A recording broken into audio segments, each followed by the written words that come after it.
Hello, thanks for joining us on your channel of choice at this particular time. Africa Independent Television, AIT. Welcome to Focus Nigeria, your program where issues affecting Nigeria and Nigerians are of utmost concern to us. My name is Benga Aruleba. On a day we are beaming our searchlight on party politics in Nigeria, as we table for discussion how the evolving phase of politics in Nigeria is crystallizing. So much is happening in the politics itself. By this time tomorrow, Thursday, the Wadata House headquarters of Nigeria's ruling party, the People's Democratic Party, PDP, would have come alive as members of the National Executive Committee, NEC of the party, arrive for an emergency meeting of the highest decision-making organ of the party. The president and his deputy are members of the NEC, so also are all state governors elected on the platform of the party, 23 of them, all the state chairmen and secretaries of the party, all principal officers of the National Assembly, if elected on the platform of the party, as well as all BOT members. They are all in this powerful decision-making body of the PDP. Now, from indications, tomorrow's meeting is not just an ordinary NEC meeting, it's a firefighting one. The trouble spots in the PDP are so many, and even many of the officers of the party who should have been counted upon to fight the fire are themselves busy setting more fire of their own in the PDP. One of such officers whose time may be up tomorrow is the man you are seeing on your screen, the national chairman, Alhaji Babanga Tukur.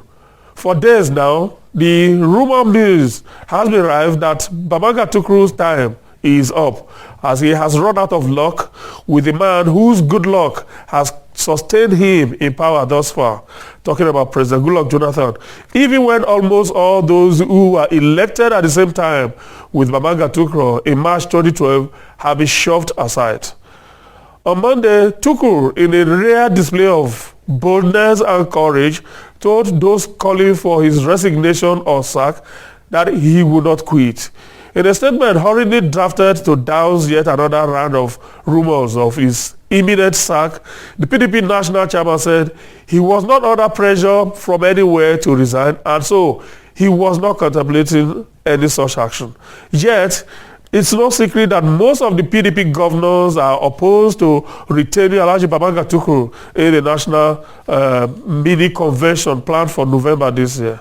The final line of defense for the PDP national chairman was broken last week when three state governors who are staunch supporters and foot soldiers of President Goodluck Jonathan, Governor Emmanuel Uzuagan of Delta State, Jonah Jang of Plateau, and Godswill Akpabio of Akwa Ibom, met with the president and pointedly told him that it was in the best interest of everybody, particularly the presidency, to drop all supports for the Adamawa-born politician.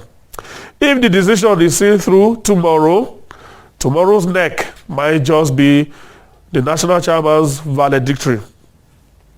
But away from the PDP, leaders of the All Progressives Congress, APC, talking about Asiwaju Bola Tinubu and General Muhammadu Buhari, are about now holding what sources describe as a very, very powerful news conference.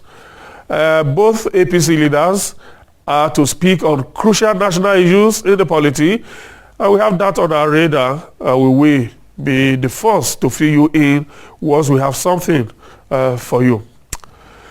And in case you also have not heard, all the workers' union in the health sector are going on nationwide strike from today. A statement jointly signed by 5 unions under the Joint Health Sector Unions said the nationwide strike followed the expiration of a 21-day ultimatum they issued on August 1 this year for government to implement a 5-point agreement reached with them on May 10, 2012. The unions noted that their request has already received the blessing of the National Industrial Court in a judgment delivered on July 22 this year. Now, with university lecturers yet to call off their strike that is almost 50 days old, Now health workers nationwide are joining. It's a serious situation. Anyway, let's move to something else. Speakers of the state houses of assembly say they now want autonomy for the state legislation this time around.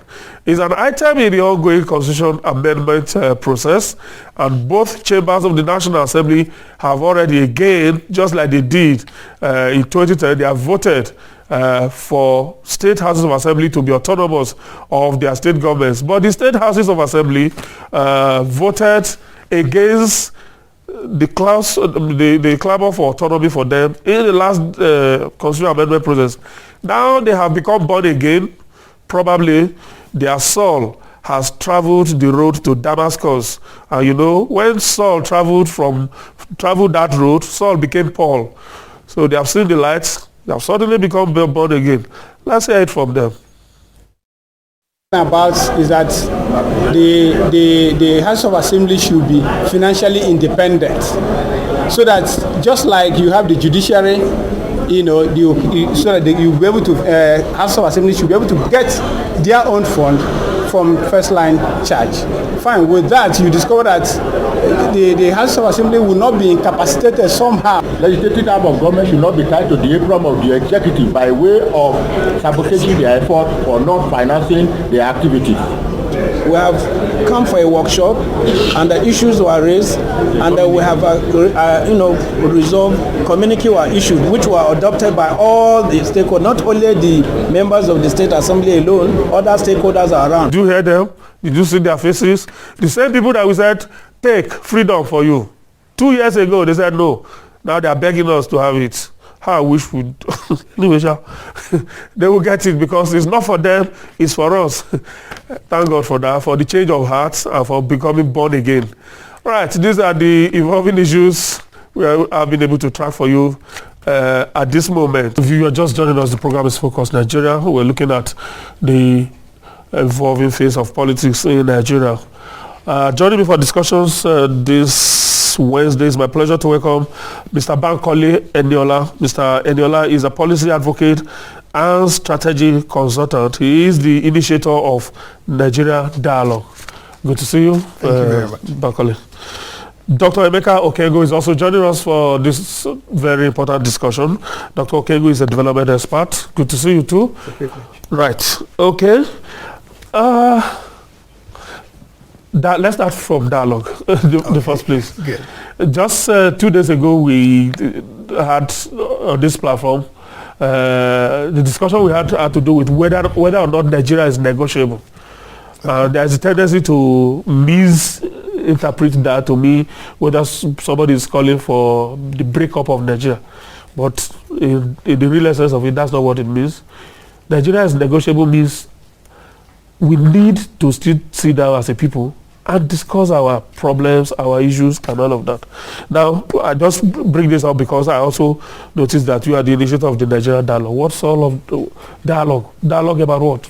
I think dialogue is important because the only way by which two people can understand each other is by talking about issues. No. So if Nigeria is going to go forward, if Nigeria is going to progress, if we are going to become a better nation than what we have now, we have to negotiate with one another. There will be compromise. There will be the need for each party to share their opinions and stuff. But it's critical that we get talking. And like I always say to people, about when it comes to Nigeria, we have to focus on some of the key issues that bind us together and not the issues that divide us. A lot of people will also tell you that we need to also to discuss those things that divide us. We need to understand our differences.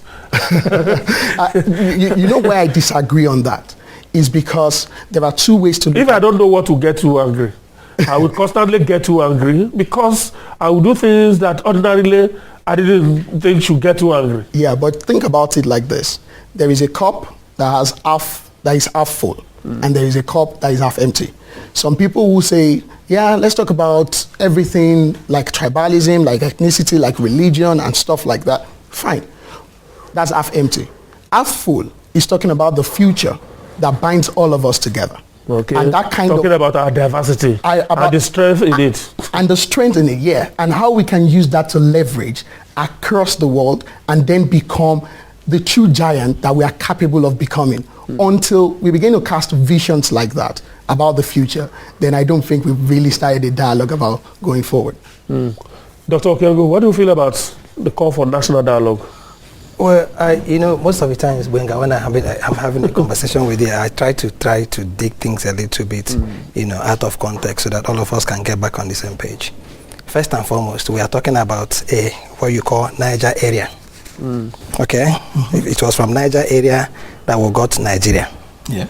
Niger area. Yes. Yeah. How many parts of Nigeria are in Nigeria? I was going there now. I was going there now. You see, some people had met somewhere around a round table in 1885 and then started demarcating these things purely on economic interests. At this point in time, you had people who had over 2,000 years of history, like the Nok history. You had the Igbogu. You had, the constitutional monarchs in the Yoruba, and amongst the Hausa kingdom. So you are talking about a people that kingdoms and nations and countries that were living in this Niger area. And a man wakes up in the morning and says, first and foremost, let's break these things into two. It was only in 1914 when the British now got this area they call Nigeria that decided what it is we need to do is to be able to now merge them. And they came with what we call amalgamation. So it's important we begin to, when we're talking about this country, Nigeria, we could be talking about 20 nations. I remember that we could be talking about something similar to what happened in the USSR. But in our own case, it's important that we begin, when we're trying to dig, do we need to dialogue? Like he said, diversity. Okay, what is diversity? And what is making us diverse? What has now, built the perspective or substructure of our politics? Elementary economics says to you that whoever controls the factors of production controls the economy, and whoever controls the economy controls the superstructure, which is where you have your politics and your power. So in trying to say that Nigeria is negotiable, first and foremost, are we talking about the nations within the Niger area? Because at this point in time now, you might be talking about Cameroon. Do you understand what I'm saying, my brother? So in trying to now say, okay, this enclave, because before 1964, remember that where you had as Cameroon now was part of Nigeria, was part of this Niger area. Yeah. So people must be able to, first and foremost, understand how we became what is called a country. I will say that we're a state. And probably, if you let me, if I have more time to be able to explain the difference between a nation and a country, I'll do that. Otherwise, as we're progressing in the discussion, it's going to become very obvious to everybody listening to us that we just not only need to dialogue on our tomorrow. We need to begin from our yesterday. So that those things that had made us diverse, those things that are making us think that we're diverse, might be things that are actually uniting us. Because it was a white man that decided that we're diverse. A lot of us can speak Hausa today. A lot of us can speak Yoruba today. You're looking like an Igbo man. Do you understand what I'm saying? So the first and primary thing is that what has made us diverse is language. Do you understand what I'm saying? Me and you are living in Abuja, probably own properties here. You might not even have one in your mother's village. So I think we need to first and foremost look at those critical factors and who introduced them. Is somebody benefiting from this diversity? And trying to push in this diverse, and then anytime we want to sit down together and talk, somebody says, oh, we're going to break up. I've said this before, we broke up a long time ago. Okay, Bankole, we're looking at the evolving phase of politics in Nigeria. Let's not start from now. Let's probably do a little bit of an anchor here. Let's go back in history. Politics post-independence and politics now. I know that you may not know a little bit of politics post-independence, but that's the essence of history. Yeah. We're able to read our past and relate it to the present and see, make something out of it. Well, can you relate the two? Are we making progress slowly, or we are just stuck in a groove? No, in the larger context, we are making progress. Be it slow, but we are making progress. I am sure that the founding fathers, and you know them about Macaulay's of this world, the Tafawa Balewas, the Nnamdi Azikiwe Awolowos, and the rest of them. I am sure that their idea of the Nigerian state is not what we have today. The national anthem is something that I like to listen to. And it talks about the effort of our heroes past. Yeah. I believe that we live in a defining moment in Nigeria's transition from being what it used to be to what it could be. And in the future, I hope our children and grandchildren will sing the national anthem and feel goose pimples on their body because of the work that we have done as a people to reshape the nation as it should be. Now, I am for talking about our history. I am for talking about where we got it wrong. But more importantly, I am also committed to casting a vision that binds us together, a vision that I have seen work. As a matter of fact, when I was studying, I wrote a thesis on developing economies using their ethnic, cultural, and other things like that, other indices like that, to look at them and analyze them. How did these people go above board to still make a success out of their nation?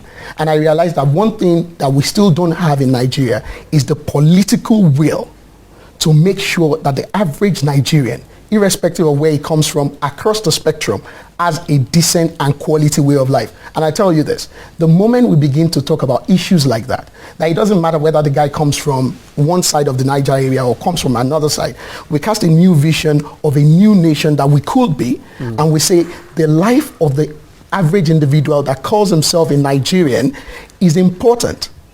His welfare is important, his economic stability is important, his growth is important. When we make that man important, we will have patriotic Nigerians. We will have a new nation that will not even bother itself with some of the things that are holding us back. I think one of the things we lack in this nation is a creative vision about where we are to where we're going. Dr. Okengwu, part of probably why we need the national dialogue. I was listening to a former minister, Dr. Obi Ezekwesili, yesterday, I think. She was speaking on issues, issues that have to do with the polity and all of that. And she was talking about the need to grow the economy first, and reduce the cost of governance. Absolutely. And she was talking about Nigeria that has a bicameral legislature where between 1999 and now, the National Assembly alone has gone over $1 trillion naira in terms of salaries, emoluments, severance package every 4 years and all of that. Now, at independence, we started with a form of government that emphasized regional and probably sectional autonomy, supremacy, and a weak center. But from there, we have moved to a federal structure that is again also in the class of its own. Our federal system is completely different from every other federal structure. That even though there is argued that no federal structure is no two federal structure are similar. But then, from the way we have evolved, is that something, I don't know, is that something that is wrong with how we have evolved? There is something that is fundamentally wrong, and I'm going to tell you in a minute. First and foremost, I have said this before, that we had a constitutional conference before in 1953, and Nigerians attended that constitutional conference.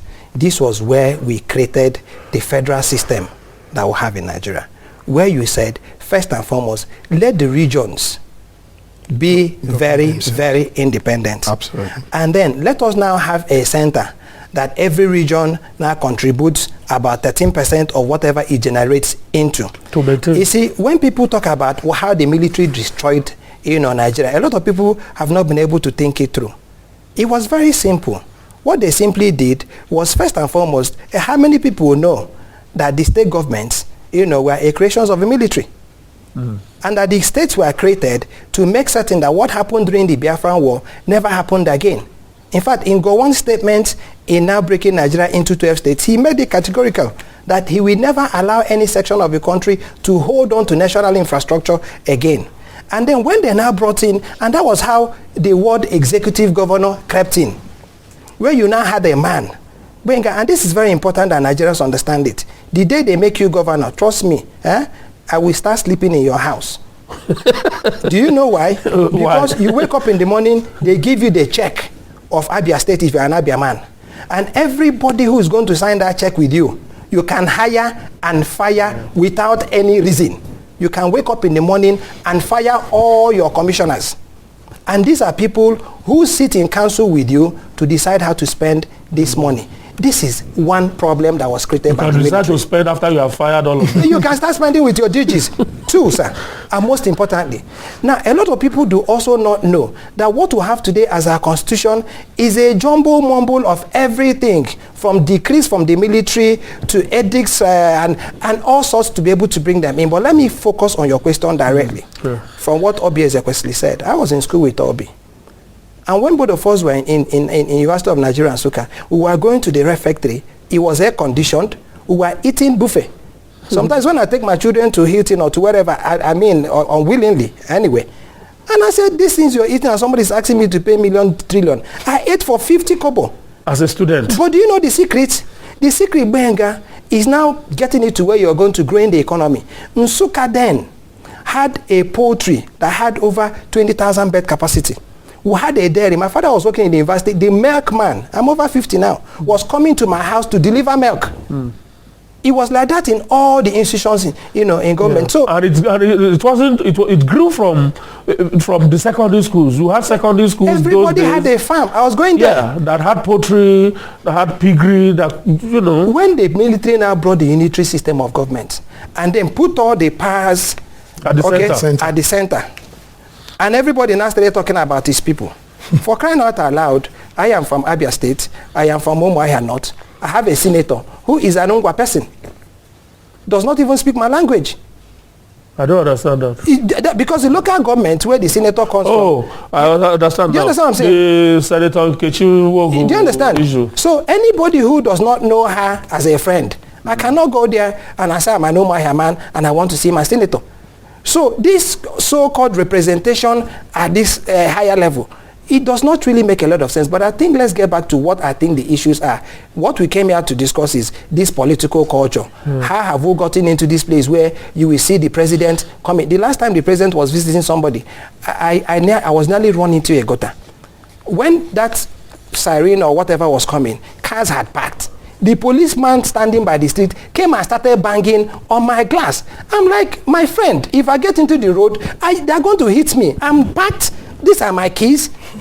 What's happening here? Is the president. This is the military culture, and they believe that by doing that, they're actually now promoting the office of a president. But let me also say this, that I think what should be the focus of Nigerians is this word that the president has introduced that is called transformation.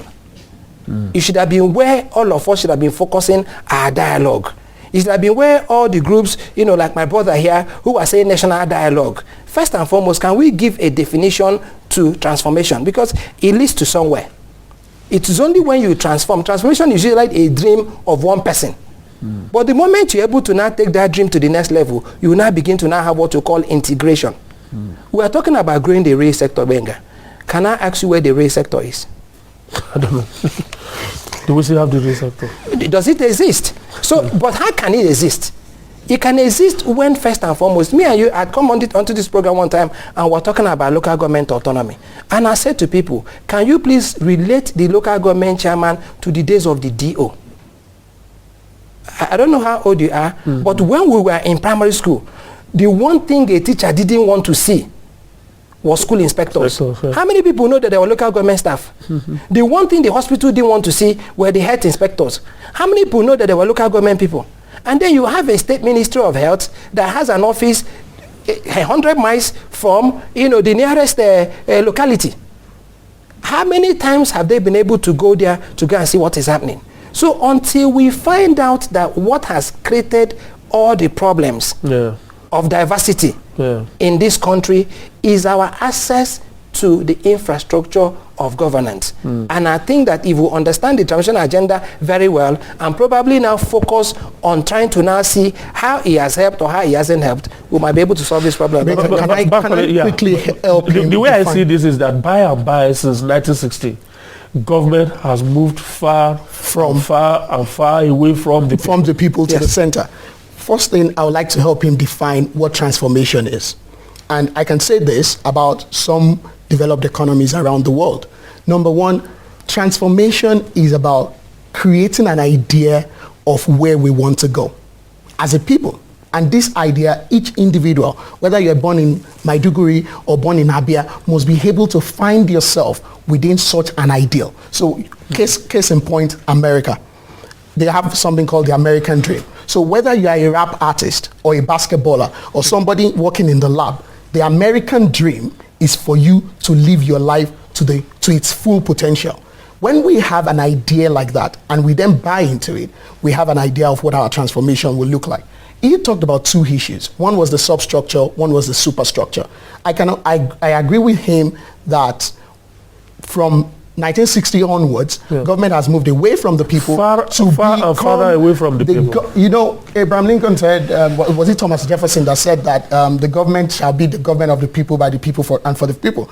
But in Nigeria, it has become the government of the kleptocrats, for the few and for the very few. And it's understandable. But what I believe is that we can also change that. We will change that by people like him not keeping quiet, by people like you not keeping quiet about the polity. One thing we cannot afford to do as a nation is to give up on our collective existence as Nigeria. And in terms of the superstructure and the substructure that you talked about, the local governments, the state governments, the council, and all those forms of governance, it is important we go back to those conversations and decide as a nation how we want our local governments to work, how we want them to function. But like I said in my opening remark, we need the right political will to push those reforms. Because as long as we stay in the center, the average man who lives in Olu local government in Imo State will never get what belongs to him in the Nigerian nation. The guy who lives in Borno will never get it. So we need to take the government back to the people, but it's a conversation that people like all of us would have to have. Dr. Okengwu, one area where we have felt so seriously the movement away from the people by government is in the area of security. It's the first thing that the government owes the people. Absolutely. Before any other thing, there has to be a secure environment. But one area we the people have felt the fact that we can't feel government again is in the area of security. Back in the days, again we'll go back to a little bit of our history. Back in the days, we used to have those policemen wearing shorts. They were called, what were they called? Native authority? Kotima. Okay. Kotima. The one we call Ichoku. Yes, in Igbo land we call them Police Eliza. Police Eliza is... and I'm just sure that's where the idea of Ichoku came from. Yes. That time, you could actually go anywhere, sleep with your two eyes closed. Then, as farmers, you harvest your products. Yeah. You put by the roadside. Those who will buy don't need to see you. By the signs you put there, they already know how much this number of the tubers of yam sell for. They simply put the money there. There was that level of trust, level of security then. Not today. Yes, today we sleep with one eye closed and one eye open like a dolphin. Let me begin. You raised three very fundamental issues. First and foremost, there's security. You can't have security without having what you call food and job security. The first security you need to initiate is what they call job and food security. For him, he talked about the American dream. The American dream is actually tied to what they call housing security. And that's why in America, it's almost getting impossible to get away with a crime. Because everything about you is tied to your house because there's a mortgage. A mortgage implies is that you have an income or you have a job. So the first security that any nation plans for itself is food security and job security. Remember in our days, Banga, it's good we talk about these days because, sometimes when I talk about it, my grown kids keep saying, your days, your days, your days. And I keep reminding them that, it's even strange to say that all the things that happened, most of our parents were not even educated. At least most of their parents, almost all their parents, who built all the primary schools, who built all the churches, who built all the schools, were barely educated, could barely even speak or write English. But what's my point here, sir? First and foremost, you talked about the days we could sleep. And let me tell you what was happening then. If your father was a farmer, and his father was a millionaire, and my own father was a hunter, all of us went to the same schools and our parents could pay. And when we ended up in the university, if you had a third class, and I had a first class, and you had a first class, both of us who are children of hunters and farmers, we get jobs before he does. Even before we write our final exams, companies had come to take us. It's not a question of who saw this disease. No. In those days, if you wanted to give a policeman a bribe, you go inside the bush and go and keep the money, then come to the main road and start blowing all the holy idioms, Or put it in the car boot and go back to yes, what had happened now is that today, me and you, who were scions or products of these farmers, will now say, what I suffered, my children will never suffer. And my children will never mix with the children of plebs. Today, how did we make all our friends that all of us are looking at each other and calling each other idiot and fools and patting our backs? Because we were either mates in secondary school, mates in the university, we even shared rooms.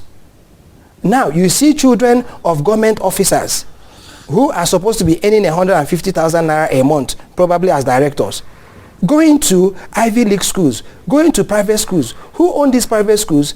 Government leaders, officials, some of them even ministers of education. Who are supposed to be responsible some of them are presidents. For the public education I can count 5 presidents publicly now from this country who own public schools. I can even count churches. Public or private? Private schools. Yeah. Who now own these private schools? And their members, who are teachers in those schools, can't even pay for their children to attend the schools they're teaching. Meanwhile, all these schools were built with offerings, from members. Do you know why? Because you have a system, sir, that has eroded what we call our values. Somebody was telling me sometime, he says, Emeka, because way back in those days, at 21, I was out of university, and woe betide you when we are taking jam and you fail. You can't come out now. You can't come to any party. This is what happened because intellectualism became the order of the day. People saw you as a bright, Benga, you're going to make us very proud. Today, my brother, you go to your village, you appear on national television, everybody knows you worldwide. One fool that has gone to steal government money comes with 5 or 6 jeeps. They say to you, Benga, you have had enough of your talk. Please, give the man the microphone to talk. And the moment they give that man the microphone, the first thing he will say, please remove this boy here. Seeing him irritates me. Or he goes to AITs to go and start talking nonsense. What has he brought to our community? Nothing. The young people will carry you Benga and your cap and go and throw you away. This is funny, but these are the morals, these are the values that government has created. Because there has been a lot of impunity, my brother. We have not been able, like in those days, you were certain that if you do crime, you do time. And the moment you had that disgrace, smoking Indian hemp, you couldn't be caught sleeping with a man in our days. Why? Because the moral levels were being enforced by government. And government officers, remember in those days, sorry, let me talk a lot of time. They said that people were measuring their yam with ruler. These were not businessmen. That people were signing their signature on top of their gari. These were all civil servants who now said to you, sometimes my father, we were about 10 of us for my father, and he says, when you come into his sitting room, he says, you see all these pictures hanging here are not choristers. That this is what he spent his money doing. But do I think I want to give my children that advice? Probably no. Because by the time you finish with these are not choristers. You come out, first and foremost, it takes you 10 years to graduate for a 4-year-old course. Then you don't get a job. But you enter into politics, my brother, they make you SA. Every day you're on national television. The next day you buy jeeps. Why wouldn't I want to go into politics? Okay. We are coming to politics. But Colin, the question is whether we are actually getting it right now, with the emerging phase of politics now. Are we likely to get it right at all with what is happening now? We keep talking about slogans, policies, transformation agenda. We want to do Vision 2020, which means in the next 2020 is how many years from now? 12 years. No, it's not up to 12 years. 7 years from now. Yeah. That is 7 years from now, we want to catapult from being number 148 or so In the world. in the world to number 20 in the world. Because that's what essentially Vision 2020 means. That in the year 2020, we want to be among the 20 leading economies in the world. But right now, we are in about 140 something or so. How do we achieve all of that with the present happenings within the polity? The first thing I would like you to know is that you cannot, any fool can wish to go to space. But come on, you won't get there if you don't have the right apparatus. So it's easy to wish and say by 2020 we'll be in the top 20 nations of the world. I'll tell you the truth. If we don't get our acts together, if we don't do the right things, if we don't put structures in place, and these are the kind of conversations I think we should have. If we don't put those structures in place, we can live in a fool's paradise for all we care. We will not get anywhere near a developed society. He talked about the erosion of morals and erosion of values. And that's the key word, the erosion of values in our society. And he said a lot of things about it, which is absolutely true. But the question I want to ask the Nigerian man or woman listening to me today is, when do we start having the conversation of putting those right values back in its place where they should be? You talked about security the other time, and I will tell you this. What the Nigerian nation owes its people in terms of security, we need security of jobs, security of food, security of healthcare, security of quality education. And all of us as a people, we must agree that those things are important to us. And once we get our values right, we will be fine. But to answer your question about are we getting it right? At the moment, we are not. Do we even have the roadmap at all? No, we do, at the moment as we speak. Because it's also possible that we are progressing in error. You are supposed to go to left and you are going eastward. No matter how far you travel, you will never get to your destination. The journey of life is not about speed. It's about direction. Until we get that direction right as a nation. And I've been living in this country for over 3 decades now. And I can tell you categorically, I'm yet to hear a sitting president, whether in his inaugural speech or during the course of his tenure, to articulate in explicit terms that Nigerians can understand how he intends to. So they come up with all these slogans of transformation, Vision 2020 and blah, blah, blah. The question is, give us steps by which we are going to get there. So let us get those steps. Those are the building blocks that we need to get there. I can understand the frustration of my senior friend here saying, things are bad, we've gone from bad to worse. I totally agree with that. I went to university in Nigeria during a period where I had to read with candles. And I'm talking about reading for 5 years with candles. There was no electricity. But the question is, do I want my children to go to universities in this same situation? The answer is no. I want them to be able to go to university. Has the situation not gone worse? It's gone worse. Like he said, now, ASU has been on strike for going to 50 days or more. And that is why I am advocating for a new kind of politics. This is the kind of politics whereby we energize the Nigerian people to begin to ask questions. He was talking about impunity. Anybody would act as if he is the Lord of the Manor when there are no people or nobody, when there is nobody to hold him accountable. So it's easy to work with impunity.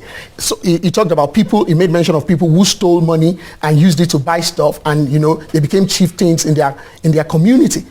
Those kind of atrocities will continue if we don't empower the average person who is going to the polls to know the worth of his vote and to be able to speak, and his word counts for something.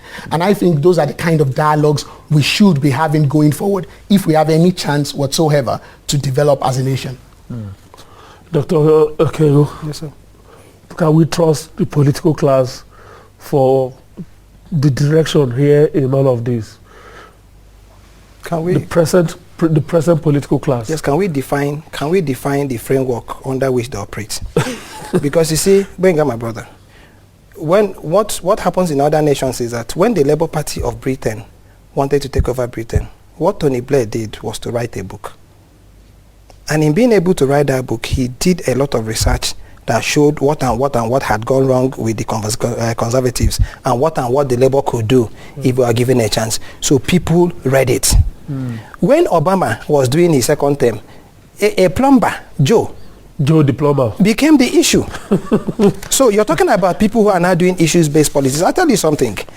I'm in a group that has developed, or let me give this information. I'll give you this because a lot of people, you find this strange, that in the past 10 years between 2001 and 2009, Nigeria had imported into this country over 23.8 trillion naira worth of steel and allied products. You're talking about Vision 2020. I'm trying to get you there now so I can talk as a development person. And a lot of people also do not know that what this translates to is that annually we are spending 2 trillion naira out of whatever it is we're budgeting on importing these steel and allied products. Where are they going into, you may ask? Infrastructure. Infrastructure. So the moment you're not able to know how to be able to value chain your natural resources, development is all about two things: human capital and natural resources, and then the innovation that you put to your human capital or your natural resources. That is why in Nigeria, a ton of iron ore sells for $100. The same ton of iron ore goes to China and sells for $2,000 because they now turn it into pig and rods and a sponge.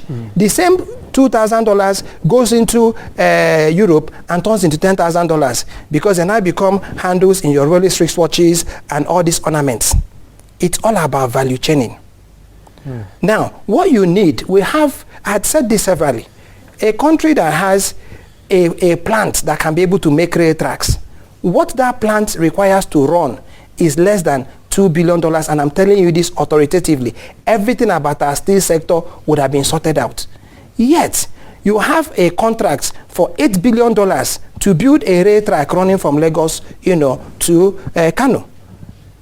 If you had what you call ideas-driven politics, what the political class would have been doing is to say, how are we able to invest into now making certain that we get mines that can be able to bring these raw materials that require to be able to make these rail tracks, so that we can be able to now create jobs all across the value chain of the country. But what's the challenge with that kind of system? The challenge is what you call your national budget, and worst of all, your envelope system. Because when you have a system that does not allow for innovative thinking. But this envelope system, are we stuck with it? Isn't it a policy? I'm coming, sir. Some people bring it about. I was taking it somewhere. And it ties into what you call your constitution. People think Jonathan cannot wake the dead. Jonathan has his limits. You see, what you might be able to do as president of this country, let's give it to him, is to be able to sack an erring minister. But for you to be able to say a minister has erred, it's very difficult. You know why? Because once the National Assembly approved that money for the man to spend, except you are able to prove to him that he hasn't spent it the way he's supposed to spend it, you might not. You find it easy to get the president to remove him, because he also is protected by the law. And that fiscal bill, a lot of people don't know that the budget is a law that allows him to do the expenditure. So what we need to do for the younger ones like this, I'm going to say to you, it's not only talking that will be able to help you people, because we're all past, we're walking all into our graves after 50. I tell people that. What it is we need to do is to be able to say to you, first and foremost, let us ask ourselves, how did this Niger area become Nigeria? That is the first thing the young people should. I go and ask your father, how come a Yoruba man, would you as somebody from Modakeke drive a bike or go and carry one that you want to go and marry a girl from Ife? Yet will come and everybody is saying Yoruba solidarity. Can you as an Aguleri man carry pan wine and say you want to go and marry from Umuleri? Yet they are all Igbo people. Can you as a TV man, start going to the other community, Agatu land. Yes, that they are Agatu people, to go and say you want to marry? Do you know why? Because there's nobody that is a Nigerian. We're only Nigerians when we're traveling. We're only Nigerians when we're playing football. Do you know why? Because we have not been able to create those institutions that make you forget you're a Yoruba man, which is what you have in America, like you said about the American dream.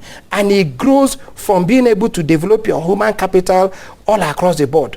Why are we angling? Now, Igbos are saying they want presidency for 2015. And that person has now changed the equation to say that, as far as they are concerned, Jonathan is an Igbo man. And I believe him. I believe him. Ebele is his name is Ebele, and he's married to somebody who has Igbo blood. So for me, I don't think it's all about, where you come from as president. I think, like my brother here has said, it's for you people who are into this dialogue to be able to also develop your frameworks. First and foremost, are you able to say to them, I met two big brothers who said they were eating buffet in public schools. Can we please shut all the private schools down or let them charge the same thing public schools are charging? That's your first charge, my brother. Okay? The moment you're able and to... And all those past presidents who have private universities should charge the rate that University of Nigeria will charge. That's the beginning point. The second point will be, is it able for us, for government to be able to tell us what natural resources Benga will have and how we can be able to value chain them to now enter into this e-governance everybody is talking about? We're about to build 4 airports in this country. It's going to be costing us $500 million. I had said this in a conference, Benga. If Ajokuta was given 30% of the steel component of that job, the Ministry of Mines and Steel will not be needing government budgeting for another 5-6 years. You know why? Because they would have earned at least $120 million, which is 18 billion. And they also keep people in employment. All through the value chain. You know what? I agree with some of the points he has raised. Number one, you do not build a nation by just talking alone, or you have to walk the talk. Yeah, you have to walk the talk. Every nation that has developed on God's earth was built by man or by men who made up their minds to build those nations. So it's important. But talking about job creation, we owe it to the Nigerian people to build a value chain system where people get jobs. And I've said this several times. The only way to do that is to create new industries. He talked about Ajaokuta. Ajaokuta has the capacity of actually employing 400,000 people. When you look at that, trickle down, the number of families that will be fed by that, and look at that as how it's going to affect the nation's GDP. I'll go back to my opening statement. The problem we have is vision. The problem we have is somebody who is going to come on board and say, we are going to do this. And that person is going to ensure that we have the political will. Because let me tell you this, the people who sell darkness does not sleep. They will not let they will not allow electricity to be made available to everyone because they sell darkness. The people who sell lack of health care, or people who make sure that we don't have the right healthcare facilities in this country will not allow us to invest in our healthcare system. And the people who have private schools will not allow public schools to function well. How do we deal with those people? They call it market forces. Let us develop let the government put enough money in the educational sector. Let us have the best Nigerian brains lecture in our universities. Let us make it so competitive. You will be amazed how that will drive down the price. These people who are charging a premium for people to go to their universities, they will have no choice because they have better universities that are offering courses at a discounted cost. And that's what we need to do. And that's why I think politics is very, very important to the average Nigerian. All right. Some of the tweets we have here, like this one now from Jerry Black, is actually raising the issue of money. That it is because we have too much money in politics. That's why the whole thing is like this. The public offices have become attractive solely not because of what they want to come and the service they want to come and render, but because of what they take away from public office. Absolutely. I agree. How do we address that? It's very easy to address. What it is you need to do is, you see, like I've just given you an instance of Nsukka now. The universities that are clamoring for 92 billion, they are right. But do you know what had happened? In our days, Benga, let me mention a name. Simon Bakwe, first and foremost, converted Aba High School to Imo State University. That's how it started. Some people now went and started converting primary schools into universities because every state needed to have a university. So you now go into a university. Some universities don't even have students' quarters. You now see students now loitering around, in hotels and all that. And then what happens? All these brigands now wear their shorts and everybody has turned into a student. So first and foremost, I think what it is we need to do, Benga, to be able to stop all this unwanted and unnecessary thing is to look at our budgeting system and matrix 6. What you do first and foremost is we have 36 or 37 ministries. Why should within the Ministry of Water Resources, Mining, Agriculture, Land, okay, probably Science and Technology, because this is where you have all the research centers, have one budget. When one finishes, the other one takes over. When one finishes, the other one takes over. That way, you don't have Ministry of Water Resources budgeting for what mining has budgeted for. Because as a component of all these 3 ministries or 4 ministries into one ministry's budget, that's one. 2, and most importantly, is begin to now create what you can call an off-taker program. The moment you create off-taker programs in your governance system, where it is not money in and nothing out, it's now money in based on what's coming out. That's true. The moment you're able to introduce that, you will see every ministry, universities were going on sabbaticals. Every lecturer in a day's Benga that bought a Mercedes bought it after sabbatical. Yeah. This is the truth. So it's not as if this thing we're talking about is something we're going to borrow from the moon or the Mars. It is for us first and foremost to look at the governance structure. This is the biggest problem and challenge we have as a country. Tomorrow, Benga, they make me and you president. We should thank Jonathan. No. That man has done well based on what it is I've seen. I'm saying this. We could be worse. Because we are faced with a lot of limitations that you don't tell people. That's true. This is the truth of the problem of Nigeria. So people who are into dialogue, the younger ones, we don't have our strength. I'm not a politician. You know, you see us now depending. Look at, I mean, how wasn't the embarrassing that the Minister of Information now needed to come and start telling the whole world that what these guys used to be able to do, you know, assessment was a 2010 and 2015 report. I thought that what the man should have also done is to bring out another report to say this is the status of what it is we've done. This is what the problems are. All right, Bakoli, and for the younger ones, well, it is you that will pick your party was really, we are out of time. Okay, I will say the road to the future is to take money out of our politics. Yeah. If you take money out of our politics... Jerry Black, who is tweeting us, agrees with that. If you take money out of our politics, you'll get all the charlatans out of office. It's that simple. Because the reason, one thing that unites us at the moment, as in that unites the political class, is our collective greed. If we take money out of it, we will be able to deal with the collective greed that makes them go into office, because then it will no longer be a popular job to have.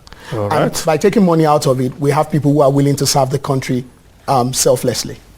All right, gentlemen, I'm so grateful to you. We just have to leave it here, hoping that we have contributed a little bit to the national discourse today. For the past 50 minutes or so, we've been discussing state of the nation, particularly the evolving political phase in Nigeria. And I've been joined in the discussion this Wednesday by Mr. Bankole Eniola. He's a policy advocate and strategy consultant.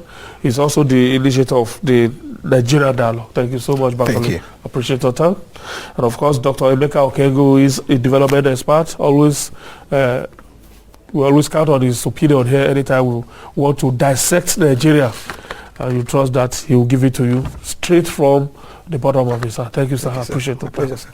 Right, that's the program today. Definitely when we come back tomorrow, we will be advancing the cause of Nigeria further, because Nigeria is top on our minds.